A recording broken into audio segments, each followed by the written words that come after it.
how does billing work at Brotman Law?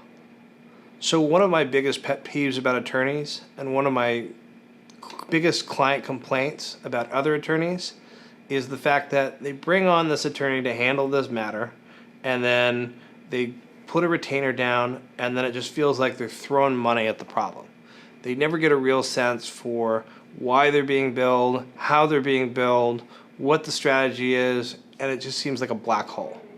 And it drives me nuts because, I'm a lawyer by trade, but I'm also a business owner. I run a small business, I sympathize with my business clients, and I feel a lot of empathy towards them because I go through a lot of the same challenges they do.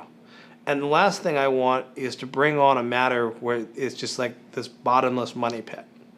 So the way that we handle billing is we work to develop a strategy at the beginning of a case. The first way that you solve problems is figuring out what the problem is. So once we figure out what the problem is, then we can identify the steps that will solve that problem. And so in working out those steps, we can help our clients from a billing perspective. And we can help ourselves from a billing perspective, and here's how we do that.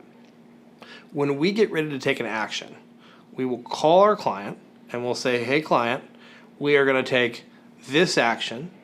Here's why this action is a good action. Here's potentially other actions that we could take. Here's why we're not going to take those actions.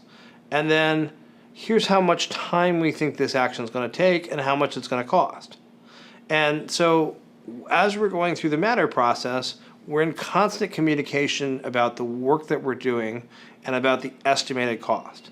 Now, we don't have a crystal ball around here, and I don't have any magic beans to make people's legal costs go away, but we're good at what we do, and I can reasonably estimate during the course of a matter how things are going to go. So we try and keep our clients in lockstep, not only with the work that we're doing, but the billing that's being accumulated in the process. Whenever a client comes to me and says, I don't understand my bill, or I don't understand how much this matter is going to cost, I take that personally because I like to work with clients to have them understand the cost structure of their matters because it's better for them and it creates less problems for us as a firm. So we send out bills twice a month, and you always get a copy of the bill. They're delivered electronically. And so we really actively work to keep our clients in the loop and not in the dark with respect to any billing issues.